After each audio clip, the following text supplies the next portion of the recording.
properties of polymers. तो A vast majority of polymers are in use in various walks of life. ठीक है, बहुत सारे polymers को हम daily life में use करते हैं.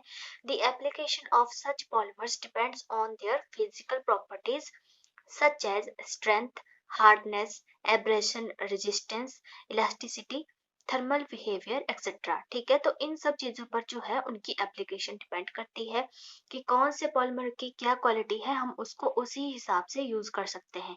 These properties determine the behavior of polymers under applied forces, heat, etc. तो जब भी हम उनको हीट देते हैं या फोर्स प्रोवाइड करते हैं तब उन पॉलीमर्स का क्या बिहेवियर होता है हमें वो भी इससे पता चलता है. Selection of material for a particular structure depends on its physical properties. Some important properties of polymers are as follows. तो सबसे पहले हम देखेंगे physical properties. The physical properties of the polymers include the following. Number 1 है हमारे पास molecular mass.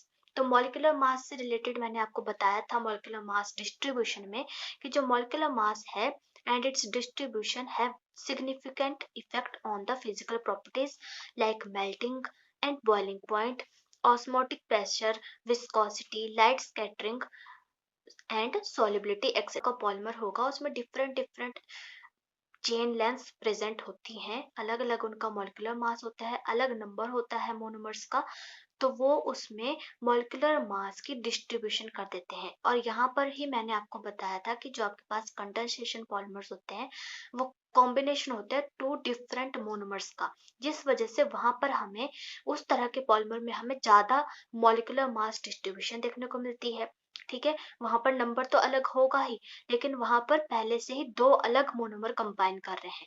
लेकिन ऐसे polymer जो कि हमारे सिंपल एडिशन विनाइल पॉलीमर्स हैं, वहां पर सिंपल एडिशन होता है, किसी तरह की कोई एलिमिनेशन भी नहीं होती है, तो वहां पर हमें in comparison to the condensation polymers थोड़ा कम मॉलिक्यूलर मास डिस्ट्रीब्यूशन देखने को मिलता है. लेकिन मिलता उनमें भी है क्योंकि वहां पर भी साइज वेरी करता है, कईयों में साइज ज्यादा होगा, कईयों में कम होगा, और मॉलिक्यूलर मास भी डिफरेंट होगा डिफरेंट चेन्स का. ठीक है, तो ये है आपका molecular mass distribution.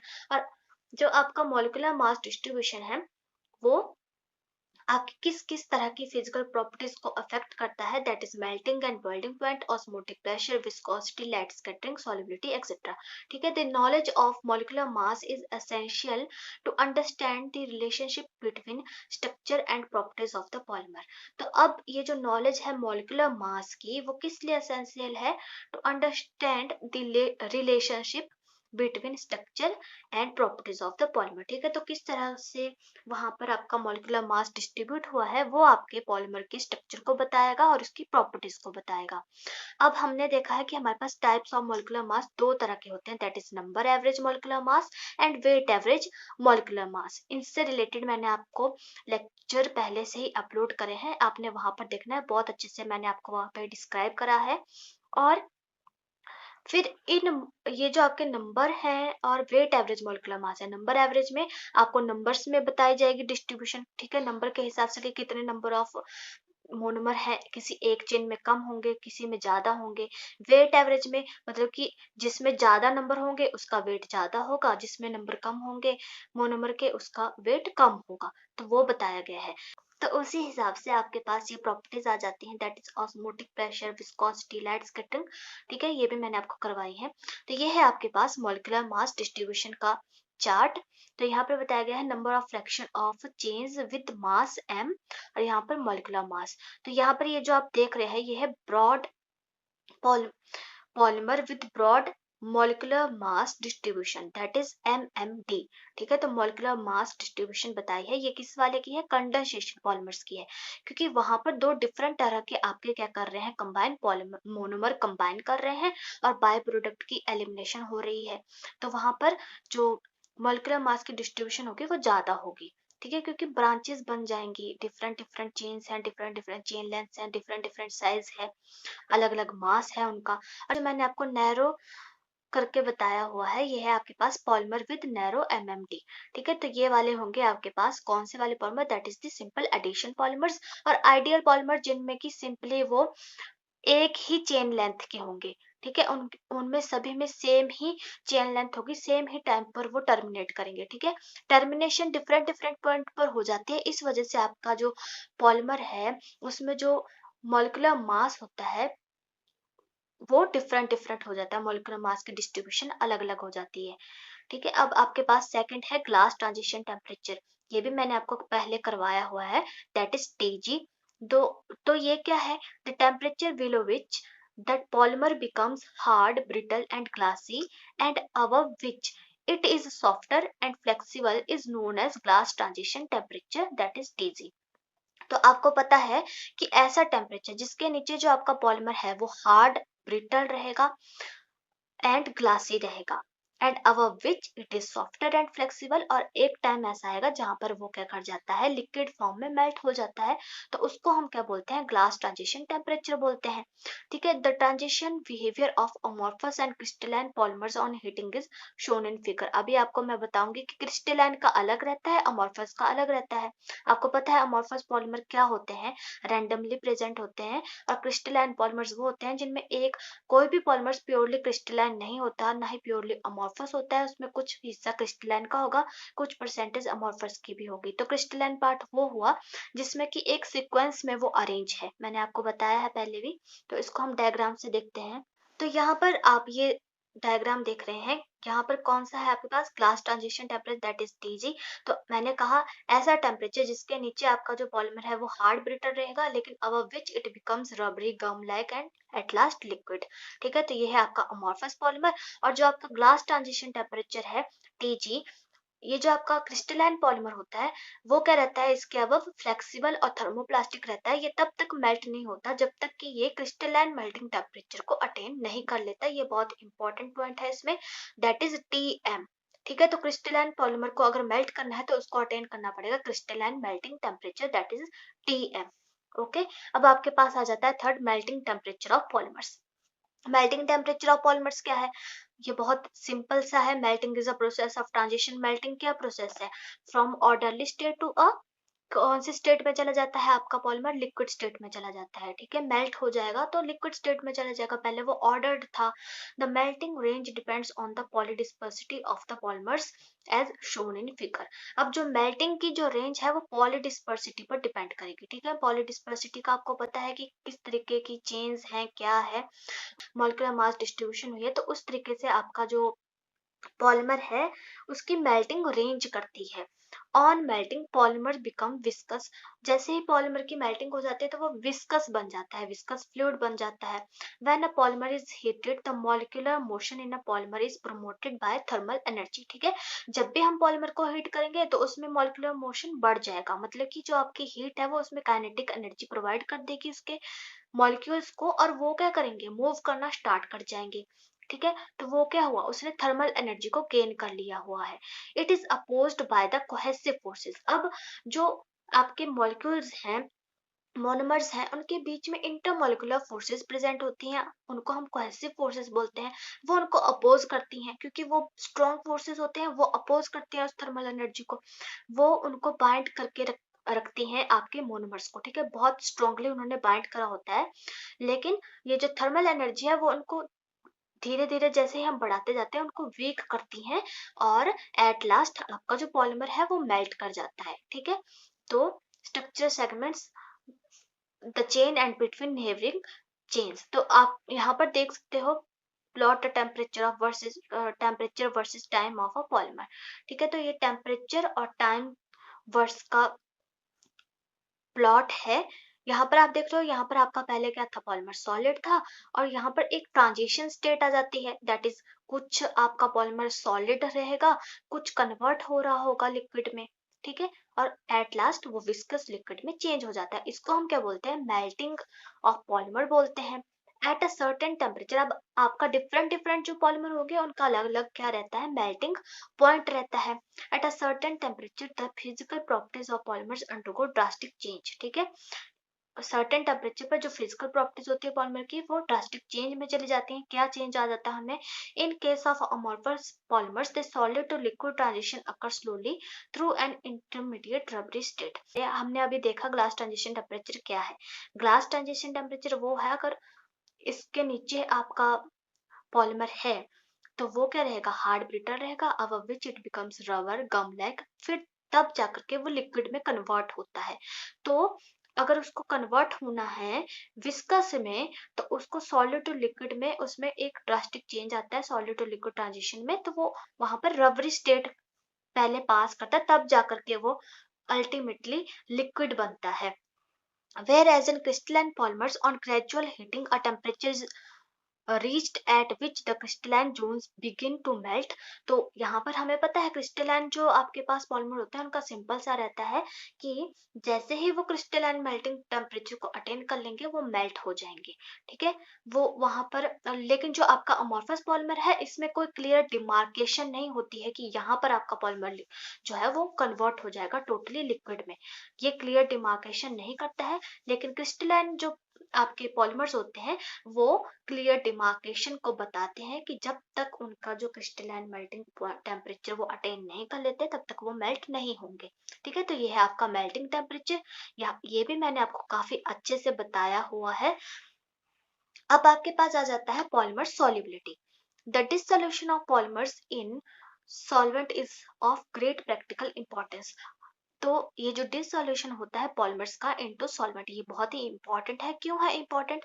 For example the determination for molar mass like viscometry, osmometry etcetera are carried out with polymer solutions. कि मोलर मास की determination in the form of numbers और मास होती है, that is the number average molecular mass और weight average molecular मास। तो आपके पास विस्कोमेट्री और ऑस्मोमेट्री, ये आपके पास कुछ मेथड हैं जिनसे हम पता करते हैं मॉलिक्यूलर मास का, ठीक है, मैंने आपको बताया है पहले।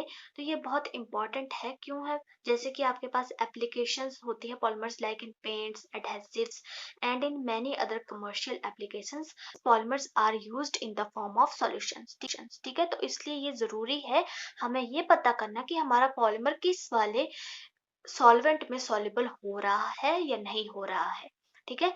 So the knowledge of that in which solvent a given polymer dissolves, which solvent it is important, ठीक है। तो कौन से वाले सॉल्वेंट में आपका जो पॉलीमर है वो डिसॉल्व हो रहा है और किस वाले में नहीं हो रहा है ये जानना हमें बहुत जरूरी है, ठीक है। When put into a good solvent the polymer swells। When put into a good solvent, the polymer swells and afterwards merges into solvent to form a uniform solution, ठीक है। जब हमें हम क्या करते हैं पॉलीमर को गुड सॉल्वेंट में डिसॉल्व करते हैं। अब ये गुड सॉल्वेंट क्या है मैंने आपको बताया है, लाइक डिसॉल्व्स लाइक। तो जैसे कि आपका जिन सॉल्वेंट में आपका पॉलीमर डिसॉल्व कर जाता है उसको हम गुड सॉल्वेंट बोलते हैं, जिसमें नहीं करता डिसॉल्व उसको हम नॉन सॉल्वेंट बोलते हैं, ठीक है। दी पॉलीमर सेल्स, तो आपका पॉलीमर जो है मर्ज होने से पहले सॉल्वेंट में स्वेल अप कर जाता है और फिर बाद में जाकर के वो एक यूनिफॉर्म सॉल्यूशन को फॉर्म करता है। स्वेल अप क्यों हो जाता है?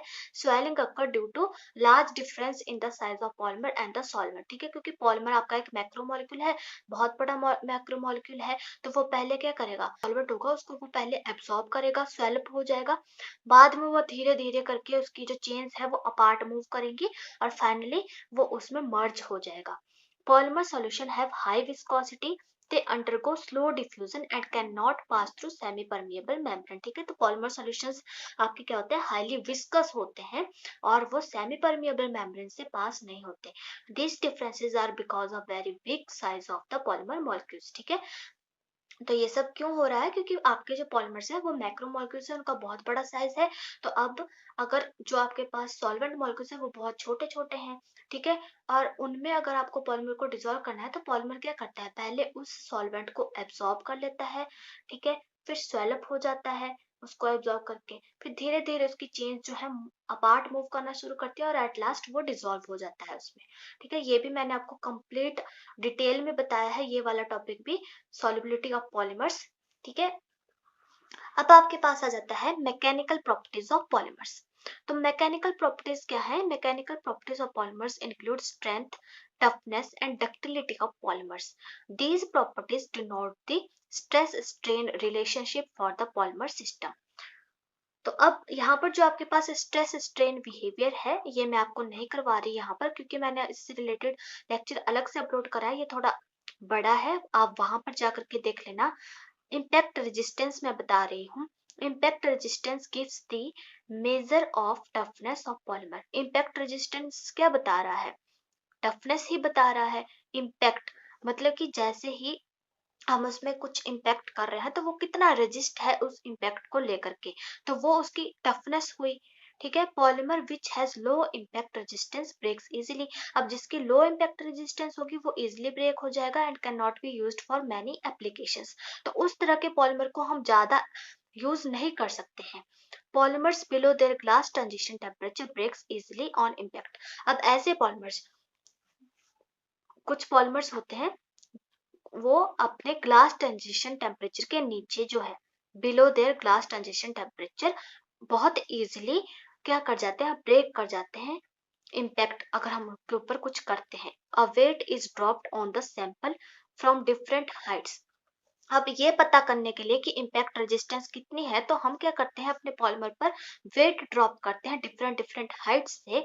The impact force is increased until the sample breaks. तो इम्पैक्ट की फोर्स हम तब तक बढ़ाते रहेंगे जब तक जो आपका पॉलीमर है वो ब्रेक नहीं हो जाता, ये देखने के लिए कि इसमें कितनी इम्पैक्ट रेजिस्टेंस पावर है। Impact test provide the comparative toughness of polymer. तो इम्पैक्ट टेस्ट से हमें ये पता चलता है कि आपका जो पॉलीमर है वो कितना टफ है। ठीक है, तो डिफरेंट डिफरेंट हाइट से हम क्या करेंगे, वेट को डालेंगे उस पॉलीमर के ऊपर, तब तक डालते रहेंगे जब तक कि वो ब्रेक ना हो जाए। फिर उससे हमें पता चल जाएगा कि इस वाले पॉलीमर की इम्पैक्ट रेजिस्टेंस कितनी है या ये कितना टफ है। ठीक है, for example nylon has poor impact resistance as compare to bakelite, therefore bakelite is tougher than nylon. अब आपको पता है बेकेलेट का स्ट्रक्चर कैसा होता है, तो इस वजह से जो बेकेलेट है वो क्या रहता है, टफर रहता है देन नायलॉन। अब हम बात करेंगे फटीग रेजिस्टेंस की। ये क्या है, मैकेनिकल प्रॉपर्टीज है हमारे पास।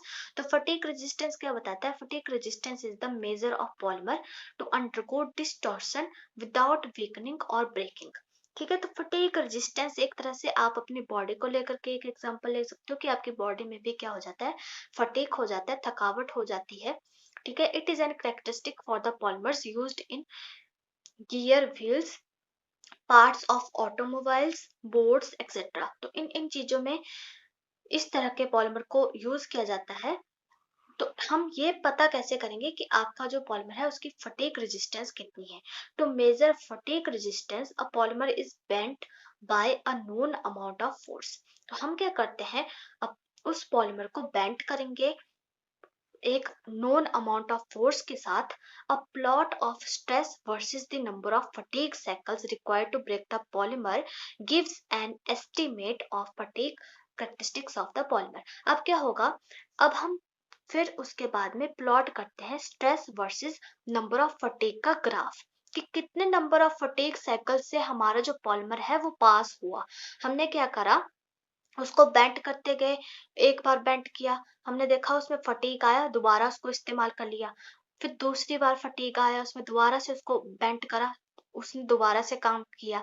तो अब हम देखेंगे कि कितनी बार हमने उसको बेंट करा, कितनी बार उसका फटीग रेजिस्टेंस हुआ, कब तक वो उस चीज को झेलता रहा और एट लास्ट वो क्या हो जाएगा, ब्रेक हो जाएगा। तो वो क्या हुई, उसकी फटीग रेजिस्टेंस हुई। ठीक है, अब हम बात करेंगे हार्डनेस एंड एब्रेशन रेजिस्टेंस की। ये भी क्या है, इसकी मैकेनिकल प्रॉपर्टी है पॉलीमर की।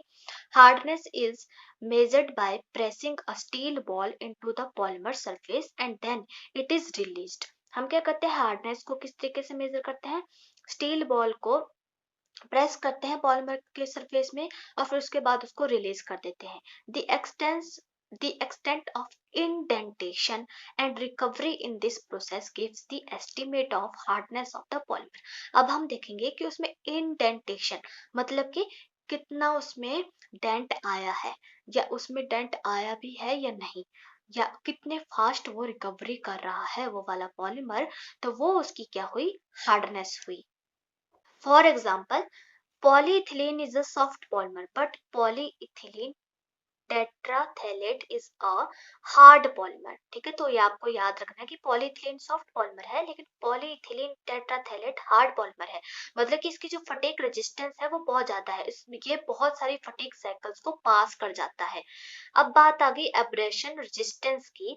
Abrasion resistance represents the ability of a polymer to retain a smooth surface when it moves against in contact with another smooth surface। मतलब कि एक तरह से abrasion resistance क्या है कि हम उसको पॉलीमर को दूसरे पॉलीमर के सरफेस पर रगड़ रहे हैं और देख रहे हैं कि उसका सरफेस जो है स्मूथ रह भी पा रहा है या नहीं रह पा रहा है, तो वो उसकी एब्रेशन रेजिस्टेंस हुई।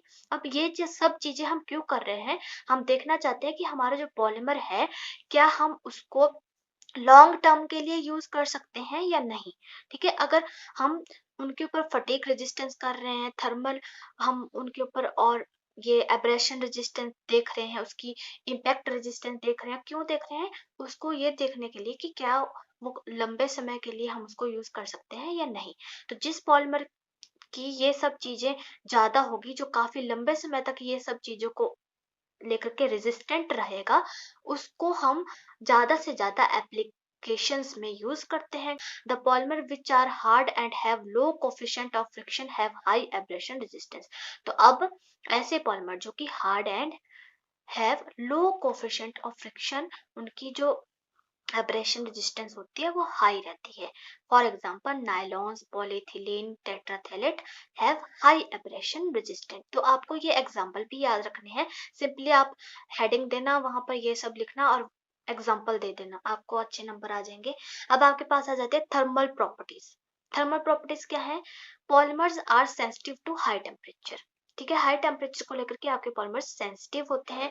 Most of the polymers cannot maintain their advantageous properties at temperature above 150 degree to 200 degree Celsius. ठीक है, जैसे ही टेम्परेचर जो है 150 से 200 डिग्री सेल्सियस के अबव चला जाता है, तो मोस्ट ऑफ द पॉलीमर्स उस टेम्परेचर को मेंटेन नहीं कर पाते हैं, अपनी जो उनकी बाइंडिंग होती है उसको मेंटेन नहीं कर पाते हैं। वो क्या कर जाते हैं, वहां पर थर्मल एक्सपेंशन को शो कर देते हैं।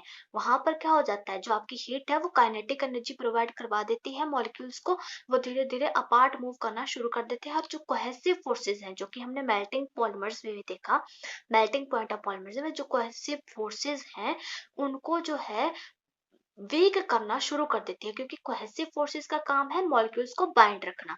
जैसे ही हीट ज्यादा मिलती जाती है तो वो उनको भी वीक कर देती है और आपका जो पॉलीमर है वो धीरे धीरे करके एट लास्ट वो मेल्ट हो जाता है। ठीक है, the polymers have high thermal expansion to characteristics and are brittle at low temperature. तो अब अगर लो टेम्परेचर होगा, कोल्ड होगा, ठीक है, लो टेम्परेचर पर अब सीधी सी बात है, लो टेम्परेचर होगा तो आपका जो पॉलीमर है वो ब्रिटल होगा, अगर उसका हाई टेम्परेचर होगा तो वो थर्मल एक्सपेंशन को शो करेगा।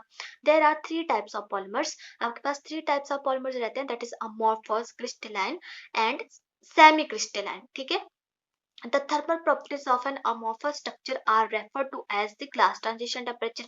अभी हमने देखा जो glass transition temperature है वो कब मेल्ट करते हैं, जब वो glass transition temperature को अटेंड कर लेते हैं। एक ऐसा टेम्परेचर जिसके नीचे हमारा जो पॉलीमर है वो ब्रिटल रहेगा, लेकिन above which वो क्या बन जाएगा, रबरी, विस्कस और लिक्विड में कन्वर्ट हो जाता है। तो ग्लास ट्रांजिशन टेम्परेचर कौन से वाले, अमॉर्फस आ गए हमारे पॉलीमर, उनको क्या चाहिए, उनको ग्लास ट्रांजिशन टेम्परेचर अटेन करना है, तब जाकर के वो मेल्ट करेंगे। और क्रिस्टलाइन जो आपके पास पॉलीमर होते हैं उनको क्रिस्टलाइन मेल्टिंग टेम्परेचर को अटेन करना होता है, तब जाकर के वो मेल्ट करते हैं। ठीक है, तो एक तरह से ये बताया गया है कि थर्मल एक्सपेंशन पॉलीमर्स में ज्यादा होता है। जब जैसे ही हम ज्यादा ही टेम्परेचर प्रोवाइड करवा देते हैं किसी पॉलीमर को, तो वो थर्मल एक्सपेंशन को शो करता है। और अब आपका क्योंकि पहले मॉलिक्यूल जो है वो इकट्ठा था, बाइंडेड था, तो उसका जो मॉलिक्यूलर मास था वो भी कम था, लेकिन जैसे ही वो क्या करेगा, मेल्ट कर जाएगा, तो उसका जो वॉल्यूम है वो बढ़ जाएगा। ठीक है, उसका वॉल्यूम बढ़ जाएगा, लिक्विड में वो कन्वर्ट हो गया है तो उसका वॉल्यूम भी बढ़ जाएगा। The phenomena is denoted as TM, that is the crystalline melting point. और when a polymer is not, its molecules have a lot of kinetic energy and move around very fast, Thermal expansion is the concept of materials taking up more space as the temperature increases. ठीक है, तो thermal expansion क्या है? Concept of material, अब वो ज्यादा space लेंगे जैसे टेम्परेचर इंक्रीज होगा. It is important in packaging to understand the tolerance of polymers. तो अब हमें क्यों जानना है कि हमारे पॉलीमर की थर्मल एक्सपेंशन कितनी है? वो हम पैकेजिंग के लिए यूज करते हैं कुछ पॉलीमर्स को, तो उनकी हमें टॉलरेंस देखनी होती है कि वो कितने टॉलरेंस झेल सकते हैं, कितना टेम्परेचर झेल सकते हैं. ठीक है, ताकि उनके बीच का जो प्रोडक्ट है वो खराब ना हो. Thermal expansion is measured by using. तो थर्मल एक्सपेंशन को किस तरीके से हम मेजर करते हैं? By using thermomechanical analysis. Thermomechanical analysis से हम मेजर करते हैं थर्मल एक्सपेंशन को. तो ये थी आपके पॉलीमर की थर्मल प्रॉपर्टीज. सिंपल है, आपको बताया गया है कि जो आपका पॉलीमर है वो कुछ टेम्परेचर के बाद जो है मेल्ट करना शुरू कर जाता है. मेल्ट करेगा तो उसमें थर्मल एक्सपेंशन होगी. और थर्मल एक्सपेंशन का क्यों क्यों हम इस चीज को पढ़ना चाह रहे हैं? क्योंकि इनको हम यूज करते हैं पैकेजिंग में, तो हम देखना चाहते हैं कि कितने टाइम तक ये टॉलरेट कर सकते हैं हीट को, मैक्सिमम अमाउंट ऑफ हीट को. अब आपके पास लास्ट है flow properties, that is rheology of polymer. ये मैंने आपको लेक्चर करवाया है, आपने वहां पर देखना है, ये थोड़ा लेंथी हो जाएगा. तो मैंने आपको बता दिया कि किस तरीके से आपने प्रॉपर्टीज ऑफ पॉलीमर्स को एक बार में लर्न करना है और किस तरीके से आपने इनको लिखना है एग्जाम में. सो फ्रेंड्स, आई होप आपको अच्छे से समझ में आया होगा. मिलते हैं अपने नेक्स्ट लेक्चर में. Till then guys, take care, goodbye. और जो भी मैंने टॉपिक अभी आपको बताए हैं पढ़ने के लिए, उनका मैं लिंक आपको डिस्क्रिप्शन में दे दूंगी, वहां पे आप देख